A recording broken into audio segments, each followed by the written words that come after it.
Oke Kang Yoga, kira-kira hari ini kita mau ngobrol apa nih? Hari ini ya, kemarin sih baru aja ngeliat yang menarik nih. Katanya tuh teori-teori sains gitu ya, Hmm? sering dipandang sesat tuh di dalam hadapan agama gitu. Apalagi teori Darwin ya Yang kayaknya. betul itu. Ya, sebenarnya di teori Darwin tuh banyak kekeliruan nih Kang Yoga. Bahkan dari Darwinnya sendiri tuh tidak pernah tuh membuat atau menyimpulkan bahwa manusia itu dari monyet. Hmm, Nah, sebenarnya tuh Darwin tuh hanya bilang gitu bahwa manusia-manusia itu nenek moyang itu dari Afrika gitu.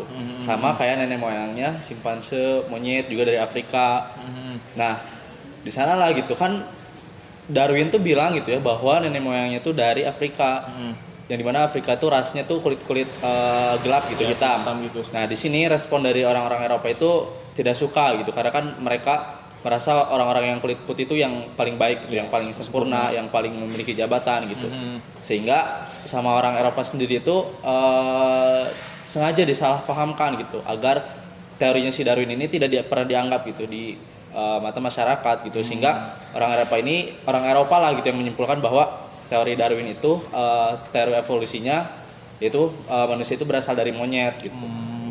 Tapi ini kan lihat nih buku-buku IPA gitu ya, ada gambar dari monyet, manusia purba, terus jadi manusia. Itu kok bisa gitu? Sebenarnya Kang Yoga nih gambar-gambar itu tidak pernah diniatkan gitu untuk menyambungkan dengan teori evolusi manusia gitu, Hmm. yang dimana itu tuh awal diciptakannya hanya untuk digambarkan membandingkan gitu anatomi manusia, manusia purba serta manusia modern gitu. Hmm, kayak perbandingan gitu ya. Terus kenapa ya, Lik, kalau dari sudut pandang agama ya, teori-teori kayak gitu tuh dibilang sesat gitu? Jadi kalau menurut saya pribadi gitu ya Kang Yoga, Hmm? kalau kita pernah baca sejarah nih, dulu itu ada perpustakaan terbesar di dunia gitu, yang dimana perpustakaan ini menjadi kiblat dunia gitu, Iya, iya, iya. yang dimana juga ini orang-orang Islam gitu yang punya di daerah Baghdad gitu.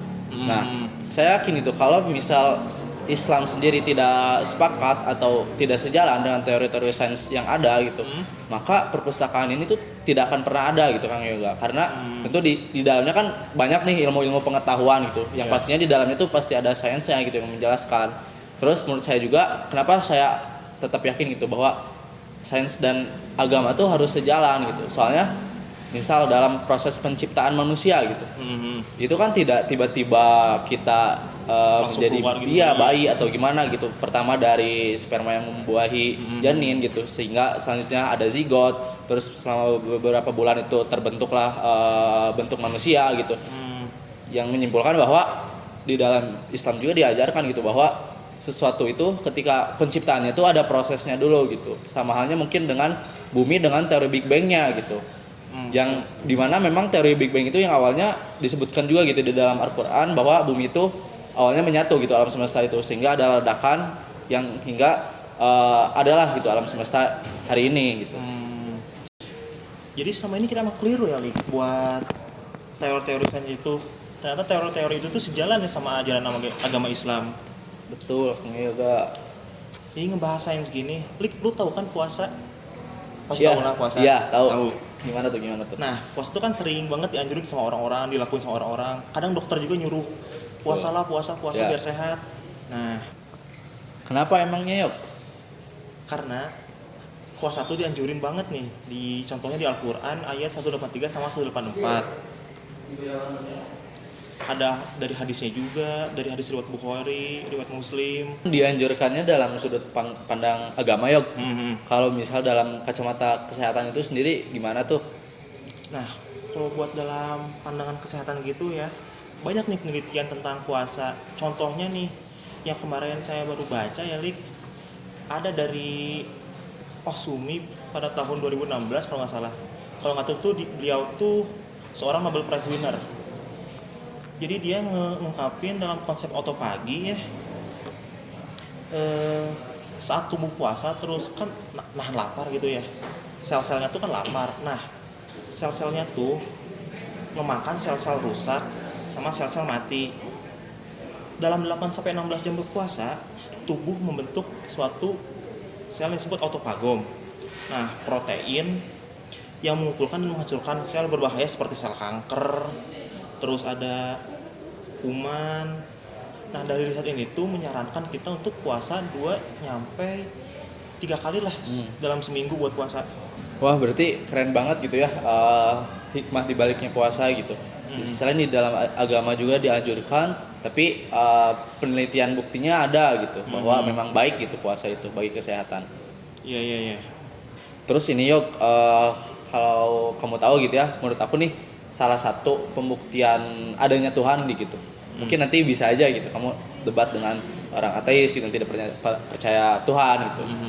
Nah, misal kalau memang Tuhan itu tidak ada gitu, kita lihat deh gitu, jarak antara bumi dan matahari nih, itu tuh disebutkan itu dalam sebuah penelitian bahwa itu tuh sudah ada dalam takaran yang pas gitu. Karena kalau saja bumi dan matahari ini jaraknya terlalu jauh, maka bumi ini akan beku gitu, bumi ini akan kedinginan, sehingga pada akhirnya manusia tidak bisa pernah hidup di bumi ini gitu. Dan kalaupun bumi ini terlalu dekat dengan matahari, bumi ini akan terbakar gitu, dan manusia juga tidak akan pernah bisa hidup gitu di dalam bumi ini. Jadi masa sih gitu, ini sebuah kebetulan gitu, itu suatu hal yang tidak mungkin gitu. Pasti sesuatu hal yang memang sudah direncanakan gitu, sehingga ada takaran jaraknya pasnya seperti apa gitu. Keren juga ya ternyata sains saling berdampingan gitu sama sains dan agama. Iya, aku jadi pernah ini, Lik. Pernah dengar nggak sih katanya kalau tidur tuh mendingan berbaring ke kanan gitu. Hah? Maksudnya gimana tuh? Apa ngaruhnya tuh? Nah kemarin tuh pernah baca pas bikin tugas ya ini mah. Ya.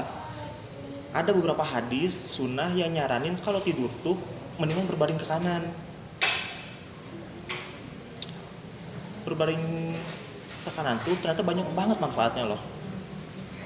Jika kamu tidur telungkup gitu ya, Iya.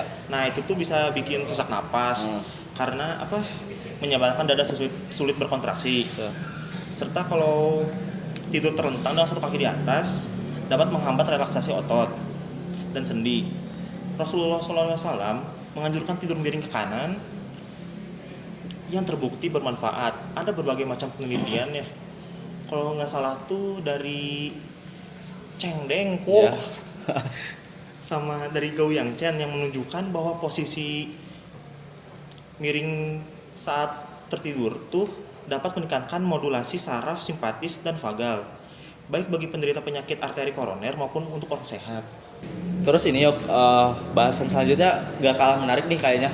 Kamu tahu nggak di sekitar abad 16 itu Eropa mengalami zaman kegelapan? Tahu nggak karena apa? Kalau nggak salah gara-gara ini bukan sih yang Eropa tuh lagi kacau-kacau banget. Ya betul. Dulu waktu itu tuh pada saatnya Eropa itu sempat dipimpin oleh gereja Kristen Katolik gitu. Nggak seperti sekarang gitu yang dimana pemerintahannya tuh sangat terpisah gitu antara agama dan pemerintahan itu sendiri gitu. Nah, kesalahannya tuh memang di dalam dulu gitu ya, gereja Kristen itu memang sangat radikal gitu terhadap orang-orang yang setidak paham dengan gereja ini gitu, dengan mereka. Kalau misal ada suatu teori ilmu baru, sains yang ternyata itu tuh sebenarnya benar gitu, tetapi dengan teori gereja itu dia tidak sejalan gitu, dia bertentangan. Oleh karena itu, oleh gereja itu bakal langsung dibunuh gitu. Oh iya, kayak Galileo Galilei itu ya, yang dihukum seumur hidup sampai mati.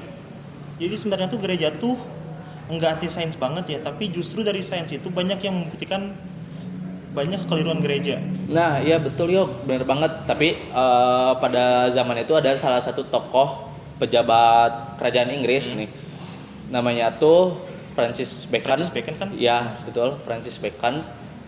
Namanya tuh, dia tuh ya memang salah satu pejabat di dalam istana itu, tapi dia tuh sebenarnya tahu gitu, paham gitu bahwa apa yang telah dilakukan gereja selama ini itu salah gitu.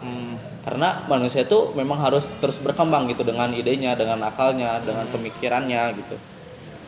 Nah, karena dia itu memiliki pemikiran yang beda pada gereja pada umumnya, sehingga dia tuh pengen banget gitu ngasih tahu ke orang-orang gitu bahwa dulu tuh gereja tuh memang salah gitu. Kita harus menghentikannya. Tapi karena waktu itu Francis Bacon memiliki jabatan yang sangat berpengaruh di dalam istana gitu, sehingga kalau misal langsung bilang kan sangat berpeluang gitu buat dikeluarin atau bahkan bisa dibunuh lagi gitu. Nah, salah satu caranya adalah Francis Bacon ini banyak menuliskan gitu karya-karya filsafatnya gitu.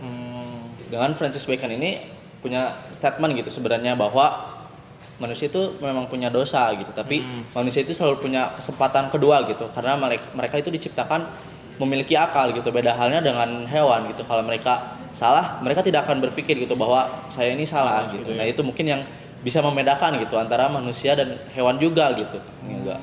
Oke. Wah menarik banget ya teori-teorinya. Ya betul, ini mungkin kita bisa lanjut ngobrolnya next time lagi nih. Iya nih udah mau jam waktunya olahraga nih. Betul Pas olahraga sekali. kita lanjut lagi aja kali ya. Ya kita udahin dulu aja ya. Ya makasih Kang Valid. Ya